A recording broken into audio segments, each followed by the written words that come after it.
कटनिया रे राजा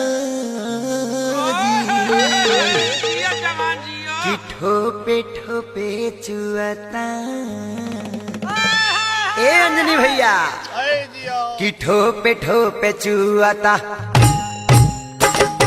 ठोपे ठोपे चुआता जवानी राजा जी ठोपे ठोपे चुआता जवानी राजा जी पैसे होई केहू के कोटनिया राजा जी पैसे होई केहू के कोटनिया राजा जी ठोपे ठोपे चुआता जवानी राजा जी